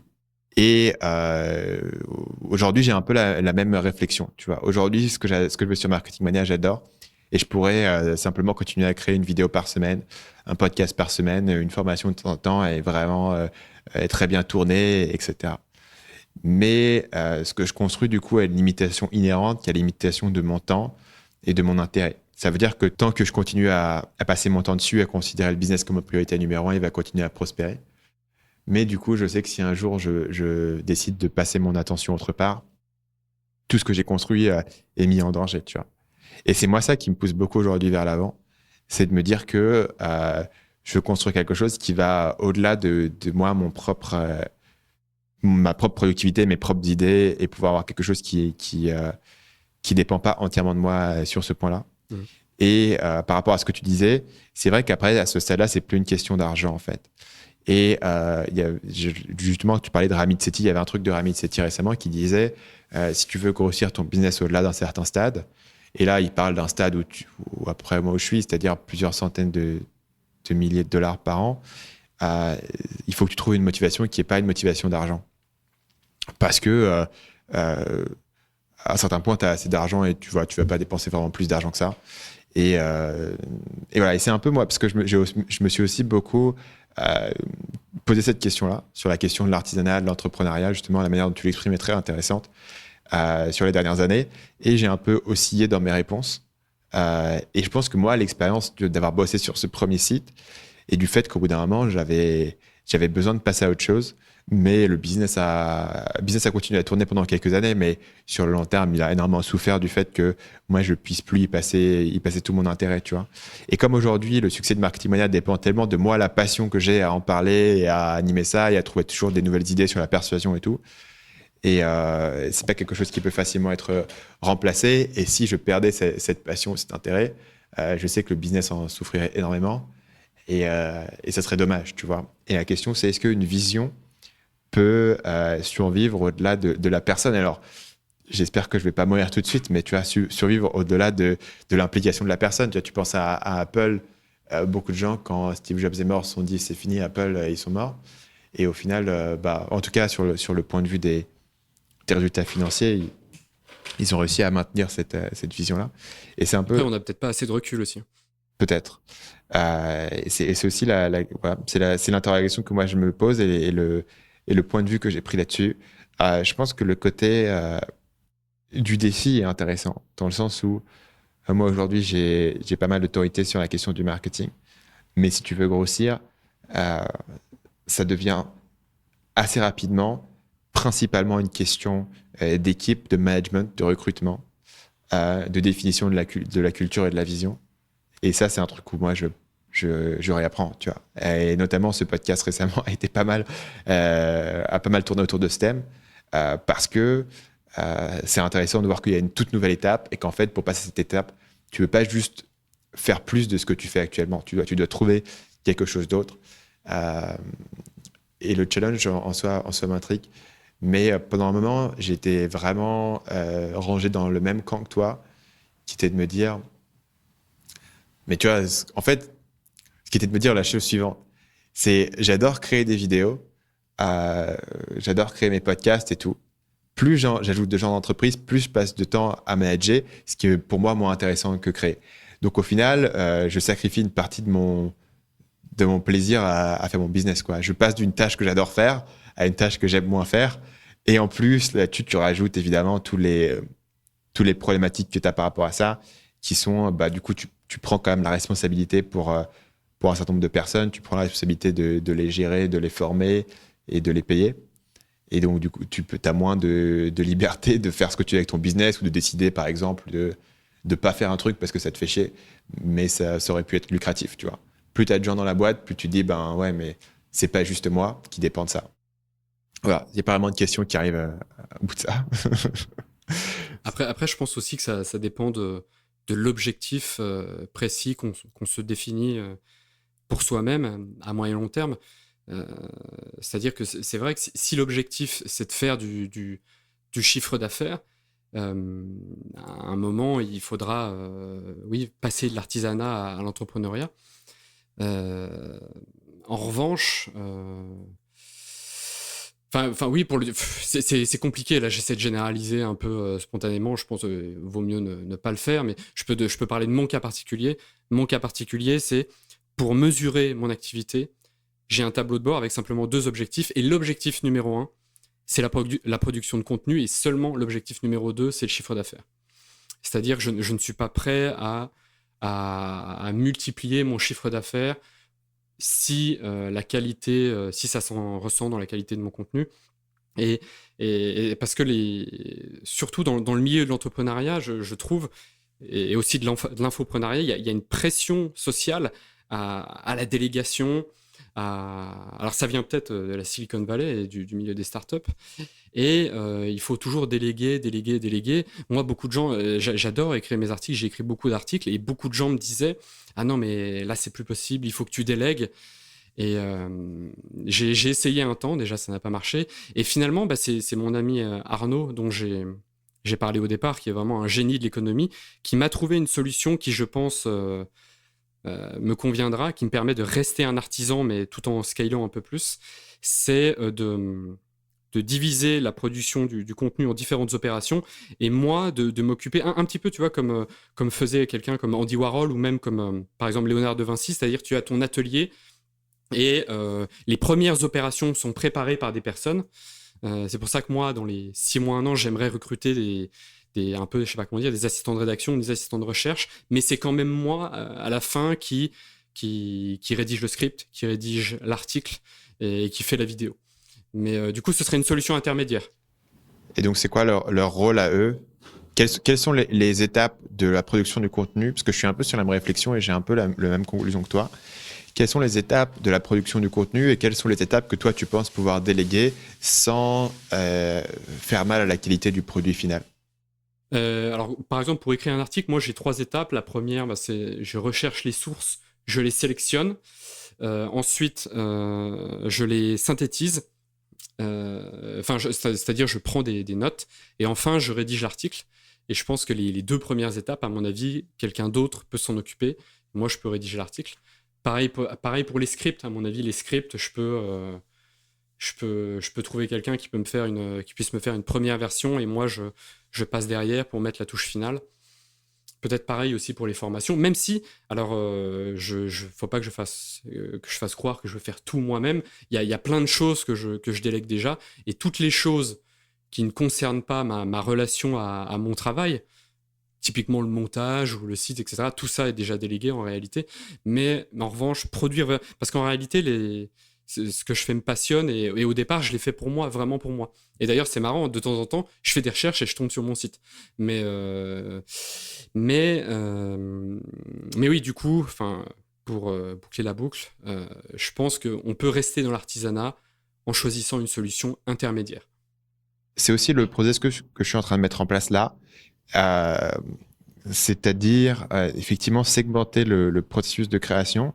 Et actuellement, je suis en train d'expérimenter avec le fait d'avoir d'autres personnes qui peuvent collaborer sur mes vidéos YouTube, notamment sur la phase de recherche, qui prennent énormément de temps, et sur une partie de la rédaction. Et moi, ensuite, tu peux intervenir. En gros, tu vois, d'essayer de mettre en place un processus créatif. Et là-dessus, j'ai trouvé une source assez bizarre de comment organiser ce processus. Et en fait, c'est la manière dont les salles d'écriture fonctionnent dans les séries américaines, et la manière dont un showrunner va créer une émission. Parce que une série, et tu penses à des grandes séries, tu vois, une série comme Breaking Bad, etc., il faut qu'il produise un tel volume qu'une personne n'est pas capable d'écrire une saison par lui-même, en fait. C'est quasiment impossible. Mais pourtant, il faut que le produit final ait la marque forte de la vision de cette personne. Parce que si tu sens que c'est un truc qui a été délégué par comité, tout d'un coup, la série, elle va être merdique. Enfin, je suis sûr qu'il y a plein de séries qui fonctionnent un peu comme ça, où c'est un peu le dénominateur commun, mais les meilleures séries réussissent à déléguer une vision et à déléguer l'exécution. Et en fait, la manière dont ça fonctionne, c'est que tu vas avoir une salle où ils sont tous là, enfin une salle réelle et métaphorique, où il y a tous les auteurs, et ils vont ensemble pitcher des idées, ils vont ensemble, lui va transmettre sa vision aux gens, et lui souvent il va écrire le premier épisode de la saison, parfois le dernier, et donc du coup il cadre comme ça la vision, et notamment comme c'est une histoire avec un arc narratif, quand tu as écrit le premier épisode et tu as une vision sur l'arc narratif et le dernier, tu as donné un peu le ton de l'histoire. Et ensuite, ils vont pitcher des idées, ils vont pitcher ensemble une structure pour chaque épisode. Et une fois qu'ils ont une espèce d'idée pour un épisode, ils vont le donner à une personne dans la salle qui va être ensuite, lui, responsable d'écrire l'épisode il va ensuite revenir et les différents auteurs qui sont là vont critiquer. Le showrunner va réécrire l'épisode, c'est-à-dire il va le reprendre et il va dire ok là, je pense pas que ce personnage il aurait dit ça à ce moment-là, etc. Tu vois. Et en fait, c'est un mix de parties qui sont vraiment collaboratives sur le pitch des idées, sur la relecture, sur le feedback, et de parties qui sont assez individuelles parce que concrètement, tu peux pas avoir 5 personnes qui écrivent un truc en même temps, tu vois, ça fonctionne pas logistiquement. Et donc, il y a quand même une personne qui va être responsable de ce système-là. Et ça m'a frappé en voyant ce processus-là que c'était vachement applicable à la manière dont moi je gère mes vidéos. Alors, il n'y a pas d'arc narratif sur l'ensemble de la saison, mais on peut avoir quand même un calendrier éditorial et on peut avoir l'idée de, tiens, on a pas mal d'idées. Moi, en fait, j'ai beaucoup d'idées de vidéos que je voudrais faire, mais ça prend trop de temps à faire la recherche, j'ai pas le temps de les faire. Du coup, je fais, bah tiens, toi, écoute, voilà, j'ai cette idée-là, qu'est-ce que tu en penses? On l'a fait ensemble. Tu vas aller faire des recherches, tu vas me faire un plan sur ça, tu vas avancer dessus. Et ensuite, moi, j'interviens à plusieurs étapes du processus et j'essaye de trouver un moyen de pouvoir faire intervenir des gens au sein de ce processus créatif de manière collaborative, de manière à pouvoir maintenir un ton qui est spécifique et une manière spécifique de faire les choses et de pouvoir la transmettre à d'autres personnes. Et comme eux, ils sont un peu forcés de le faire parce que ils ont la pression du temps et de devoir sortir une saison et d'avoir un budget énorme et d'avoir derrière des calendriers de production. Et si ton épisode est en retard, tout d'un coup, toute la production est en retard et c'est un enfer. Même le showrunner le plus mégalomane est forcé de déléguer une partie de cette créativité, tu vois. Et donc, du coup, j'ai essayé d'apprendre de ce milieu-là. Et jusqu'ici, en tout cas, d'un point de vue théorique et un petit peu dans la pratique que j'ai commencé à mettre en place, ça a été assez intéressant. C'est intéressant. Voilà. C'est un peu ma vision dessus parce que je suis un peu dans la même problématique que toi où effectivement, on est dans un milieu où les gens disent beaucoup il faut déléguer. Recrute des gens sur Upwork pour te sortir des articles payés au mot, tu vois. Et quand ta crédibilité dépend de la qualité de ton contenu, ça fonctionne pas, quoi. Tu veux pas juste créer du contenu pour être placé sur des mots-clés. Tu veux créer du contenu qui transmet une certaine vision de l'entreprise. Et ça, c'est vrai que c'est pas évident. Et surtout, il y a la question, en plus, comme toi, tu fais de la qualité, c'est existe-t-il quelqu'un qu'on puisse trouver rapidement qui, en réalité, soit capable de faire du contenu du même niveau que toi? C'est pas sûr. Probablement pas, parce que s'il existait, il le ferait déjà. La question, c'est existe-t-il quelqu'un qui, moi, lui ayant donné mon idée, mon pitch, quelques petites références, est capable de faire les 50% du chemin qui représente la recherche qui reste à faire, la structure, et avec mon feedback, est capable de faire quelque chose, tu vois. Est-ce que je peux faire un effet de levier où moi, je vais passer, mettons au départ, 60% ou 50% du temps que j'aurais passé autrement. Donc, c'est quand même, j'y passe quand même pas mal de temps pour avoir le résultat.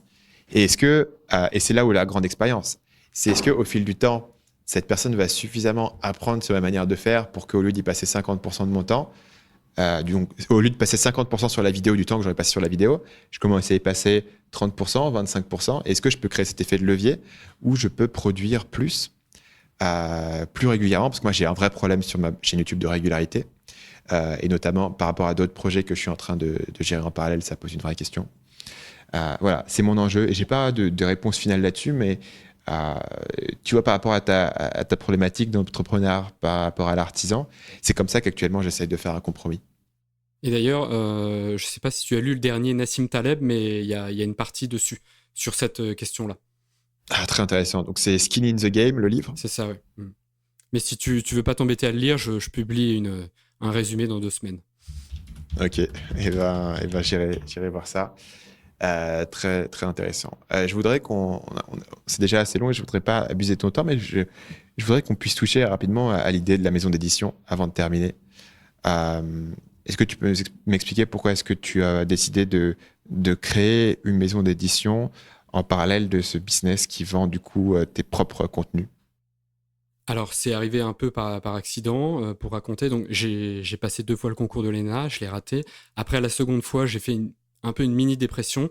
J'ai écrit un livre pendant un recueil d'anecdotes économiques pendant cette période. J'ai eu, c'est quasiment un accord d'une grande maison d'édition qui m'avait déjà dit oui, ça nous intéresse, qui m'a demandé de rechercher activement des préfaciers.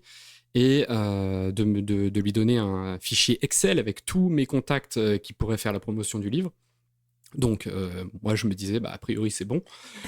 Sauf que, alors bon, j'ai appris bien après qu'ils avaient de gros problèmes financiers, mais pendant plusieurs mois, donc j'ai fait ça, etc. Et après, ils ne me répondaient plus.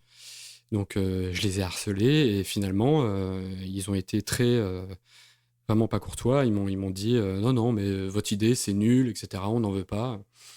Et une semaine ou deux plus tard, je voyais une pub pour CreateSpace sur Internet. J'ai fait le test avec ce premier petit livre. Ça a bien marché. Donc CreateSpace, c'est une filiale d'Amazon qui te permet de leur soumettre un fichier électronique et eux vont te créer à la demande, quand la personne commande, un livre qui peut être imprimé et que du coup tu peux mettre à disposition ton livre papier sur Amazon sans toi-même avoir besoin de trouver d'imprimeur, de gérer du stock, etc. C'est ça, c'est ça. Et d'ailleurs, petite précision, ça change dans quelques semaines. CreateSpace n'existera plus, ça sera KDP. Tout va être transféré dans quelques semaines. Mais ça va se faire automatiquement. Ok, donc ils consolident ça avec le programme Kindle en fait.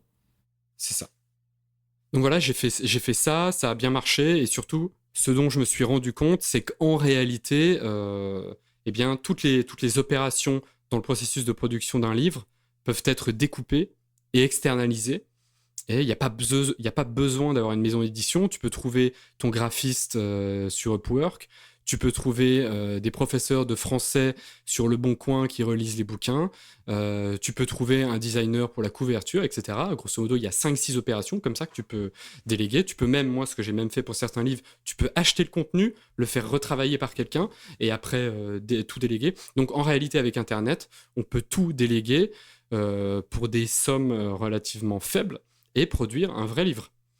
Donc, je me suis rendu compte de ça. Comme il me restait énormément de fiches de mes longues études, j'en ai utilisé pour créer un premier manuel, 1000 idées de culture générale, qui a bien marché. Et du coup, après, je me suis dit, je peux en faire d'autres. Et entre-temps, je ne sais pas si je te l'avais dit, entre-temps aussi, j'avais rencontré, parce que c'est souvent ça, hein, l'aspiration, la motivation, c'est très mimétique. J'ai rencontré Emmanuel Veilleux, qui m'a donné pas mal de conseils, qui m'a expliqué comment lui avait fait. Et ça m'a... son modèle m'a fait me dire c'est possible, je peux en vivre, je peux bien vendre pas mal de manuels. Et aujourd'hui, entre la maison d'édition et tes propres formations, où se situe la majorité de ton focus? Alors pendant l'été, c'est plutôt les manuels, mais l'année, c'est formation. Formation, l'année, ce sera grosso modo 50% formation, 50% production de contenu. Combien de livres est-ce que tu as publié à ce jour dans la maison d'édition? En comptant ceux qui ont été retirés, peut-être 10 ou 11. Pourquoi est-ce qu'ils ont été retirés? Il y en a, comme je te disais tout à l'heure, des bisbilles avec les auteurs ou Amazon retire automatiquement quand il y a la nouvelle édition. Okay. Et aussi, il y a ceux sur le thème en prépa HEC, d'une année sur l'autre, le livre devient inutile. Ok. Et donc, du coup, toi, si un auteur venait te voir là-dessus, ce que tu leur apportes, c'est que tu as la compréhension de tout ce process, en fait, de toutes ces tâches différentes, ta couverture, la relecture, la mise en page, etc., que fait d'habitude une maison d'édition. Et toi, tu packages ça comme le fait un éditeur traditionnel, en fait. Tu es capable, presque à toi tout seul, d'être un one-man éditeur et un auteur qui n'a pas envie de faire tout cet apprentissage peut venir te voir et faire ça avec toi. Alors, disons, oui, c'est possible. Aujourd'hui, je refuserais probablement. Très probablement. J'ai même reçu je reçois des livres de bande dessinée, de poésie. Mais je suis désolé, d'ailleurs, je n'ai pas toujours le temps de répondre. Mais oui, c'est ça. Et surtout, je crois aussi, parce que j'ai tendance à reprendre entièrement le manuscrit, à réécrire.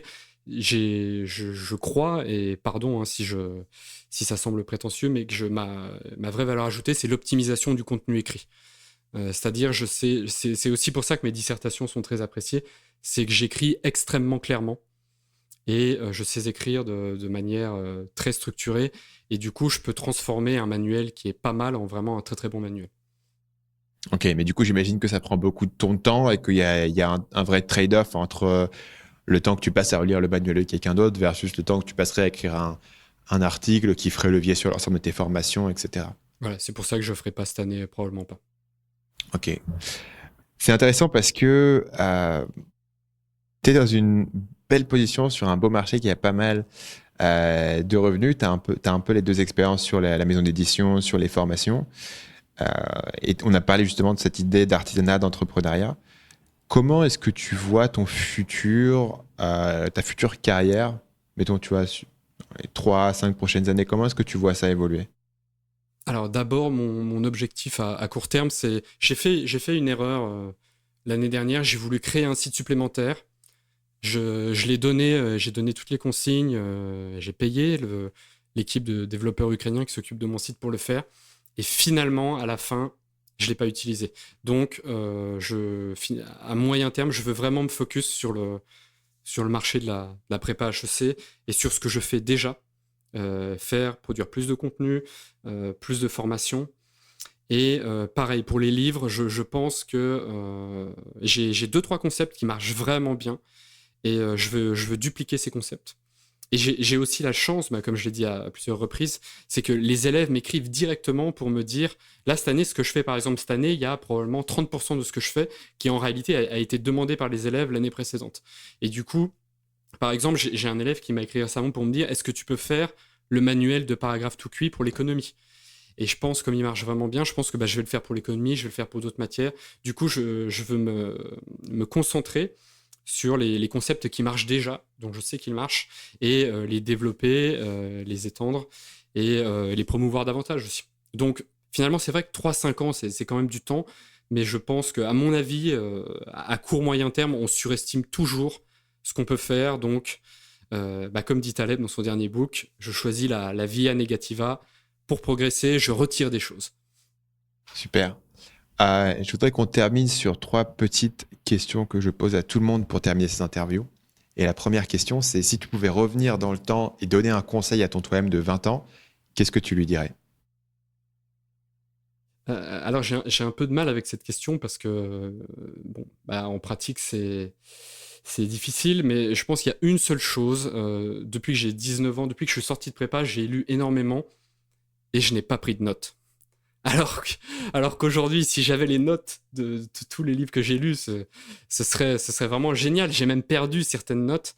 Donc, je lui dirais, mais note tout et garde tout sur un ordinateur. Comment est-ce que tu fais aujourd'hui pour prendre tes notes? Evernote. Et d'ailleurs, j'ai donné la mission à un développeur récemment. J'ai comme toi un Kindle. Et donc, je prends des notes, des tirets, et je surligne dans le Kindle quand je veux garder le passage. Seulement, j'ai demandé à un développeur de trouver une solution pour que le passage soit copié automatiquement dans ma note Evernote. En pratique, je pense que c'est pas ultra difficile. Je vais te donner une solution maintenant parce que ça existe. Ça s'appelle clippings.io. Ouais, mais je crois que c'est pas automatique. Hein. Moi, ce que je voudrais, tu vois, je voudrais ma note à moi, je mets 2 points, je mets extract number 1, et je veux qu'automatiquement, quand je ferme Evernote, boum, ce soit copié là. Parce que clippings, je crois que tu vois, ça les copie, mais ça les met à la fin, ça les met pas au bon endroit. Il y a quand même un travail manuel à faire. Moi, idéalement, tu vois, tu vois, par exemple, tu as 50 extraits dans le livre sur Kindle. Et ben, je voudrais que l'extrait numéro 32 soit copié-collé là où j'ai écrit extract number 32 sur Evernote. Et j'ai cherché pendant 1 heure et je crois que ça n'existe pas. Donc, j'ai donné la mission sur Upwork, on verra. Mais, Ok. Mais ça, ce serait génial, parce que du coup, ce serait très rapide. Ça marche. Question numéro 2, est-ce qu'il y a un livre que tu recommandes souvent? Alors, j'ai pas mal écouté le podcast et les classiques de développement personnel et de l'entrepreneuriat reviennent pas mal souvent. Donc, je pense, pour faire un peu différent, comme moi, ce qui m'intéresse vraiment, c'est la production de contenu. Si vous cherchez un petit peu une source, un modèle, une source de motivation externe, moi, je recommanderais le roman Martin Eden de Jack London. Donc c'est un roman autobiographique, même si c'est pas à la première personne. Et il raconte, donc Jack London, c'était un autodidacte, un écrivain américain génial, et il raconte, surtout qu'il n'est pas allé à l'école, et il raconte tout le chemin qu'il a parcouru, tous les efforts qu'il a investis pour réussir à se faire publier par de grandes maisons d'édition, et c'est très très très inspirant. Il abat le travail, comme il dit lui-même. Et éventuellement, peut-être une seconde recommandation, c'est le dernier de Nassim Taleb, qui j'ai trouvé vraiment, vraiment génial. C'est un peu... l'article, je vais l'appeler la sagesse du risque. C'est un peu ça, ce sur quoi porte le livre. Et la dernière phrase qui est géniale, c'est « Thank you for reading my book ». C'était, dans la conclusion, c'était... Enfin bref, je le recommande vraiment. T'avais lu ces bouquins précédents, Antifragile et l'autre dont j'ai oublié le nom, et Black Swan? Black Swan, je l'ai lu. Antifragile, je n'ai lu que des extraits. Oui. Ok. Dernière question pour terminer. Est-ce que tu as une citation ou un proverbe qui te vient souvent à l'esprit? Alors, je dis toujours à mes élèves, mais je le prends pour moi aussi, c'est l'adage latin Amat Victoria Curam. C'est-à-dire, alors on peut le traduire de différentes manières, mais moi, je le traduis en disant la victoire récompense la préparation. Et là-dessus, celui qui m'intéresse, qui m'inspire beaucoup, c'est Ramit Sethi. Ramit Sethi est un fou furieux de la préparation, il se surprépare, mais je crois qu'il a raison. Rien n'est véritablement spontané. Dans quel domaine est-ce qu'il se surprépare? Un exemple dont je me souviens, c'est il avait fait je crois que c'est le premier discours qu'il a fait à une conférence, qui il me semble de mémoire, qui s'est préparé pendant 2 semaines, mais vraiment, en lisant le truc, je me suis dit mais c'est vraiment trop. Mais en réalité, ça s'est bien passé et il a fait une très bonne impression. Et ça l'a aidé en plus après. Et je crois que l'idée sous-jacente, c'est aussi que il faut miser sur la qualité parce que la qualité est un effet de levier. Et la qualité arrivera à produire une bonne qualité arrivera à produire ce qu'une qualité moyenne ne pourra pas produire, c'est-à-dire l'appréciation, le bouche à oreille, toutes ces choses-là qui sont invisibles mais qui existent et qui sont très puissantes, je crois. Super. On va terminer sur ça. Est-ce que pour boucler l'épisode, tu peux expliquer aux gens où est-ce qu'ils peuvent aller pour te retrouver, en apprendre plus sur ton travail? Alors c'est compliqué parce que je parle pas trop de mon travail, mais ils peuvent simplement aller sur 1000 idées de culture générale, je pense, s'ils veulent faire un peu de vulgarisation, voilà. Cool. On aura bien sûr les liens dans la description de l'épisode et puis sur le site. Merci Romain d'être passé dans le podcast. Merci beaucoup Stan. Merci d'avoir été avec moi jusqu'à la fin de cet épisode. Pour terminer, j'ai 2 petites choses à vous dire. La première, c'est que Romain a parlé dans le podcast de mon guide de la pub Facebook, qui est peut-être un de mes guides les plus populaires de tous les temps, qui se trouve à l'adresse guidefb.com. Il y a quand même des fois où j'ai eu des domaines incroyables. Guidefb.com, c'est mon guide de la pub Facebook. Là où ça se différencie du reste des informations que vous pouvez trouver sur la pub Facebook sur Internet, c'est que la pub Facebook, ça change beaucoup et beaucoup des informations qui sont disponibles sur Internet sont beaucoup plus tactiques. C'est beaucoup plus les nouveaux formats de pub, les différents éléments du Power Editor, où cliquer pour mettre votre pub, comment faire pour rajouter plusieurs images, etc. qui sont des conseils qui sont utiles, mais que vous pouvez trouver à beaucoup d'endroits. L'intérêt du guide de la pub Facebook, encore une fois, guidefb.com, c'est que je vous parle beaucoup plus de stratégie, notamment de stratégie en termes de split testing et d'optimisation. Beaucoup de tutoriels pour vous expliquer comment créer une pub Facebook. Moi, je vous explique comment rendre cette pub Facebook rentable à travers une méthodologie que j'appelle la boucle AHT pour analyse, hypothèse, test, qui est essentiellement une méthodologie, une bonne pratique, on va dire, de split testing que j'ai appliqué à la pub Facebook, et je vous explique dans la formation comment est-ce que j'ai dérivé cette méthodologie et que j'ai ensuite utilisé pour mon agence de pub Facebook pour former les employés que j'ai recrutés pour pouvoir accomplir des campagnes en final quelques semaines qui avaient les mêmes performances que les campagnes que j'aurais moi-même pu créer. Donc à l'origine, c'est une méthodologie que j'ai créée pour ma propre entreprise, pour mes propres besoins. Et finalement, je me suis dit que si je la rendais publique, j'allais pouvoir obtenir des prospects assez facilement pour mes services de pub Facebook. Et il s'est avéré que ça avait très bien marché. Donc, pour le guide de la pub Facebook, c'est guidefb.com. Deuxième petite chose, j'en ai pas mal parlé dernièrement, mais je pense que c'est très applicable à cet épisode. Le guide que j'ai appelé « Construire une audience qui achète » à l'adresse marketingmania.fr/audience. C'est une petite formation par email qui est totalement gratuite, qui débouche bien sûr sur une de mes formations payantes, mais la formation par email en soi apporte plein de conseils que vous n'aurez pas vus ailleurs sur comment construire une audience, comment créer cette relation avec l'audience, comment identifier les vrais besoins. Je pense que si vous avez entendu cet épisode avec Romain et vous avez dit tiens, moi aussi j'aimerais bien faire un business qui sort un peu des chemins battus, qui sort un peu des formations habituelles sur le web marketing, sur la musculation, etc., qui sont des bons marchés, mais qui sont aussi des marchés concurrentiels. Et je veux attaquer un marché où il y a peu de monde parce que personne n'a vraiment compris comment trouver le besoin.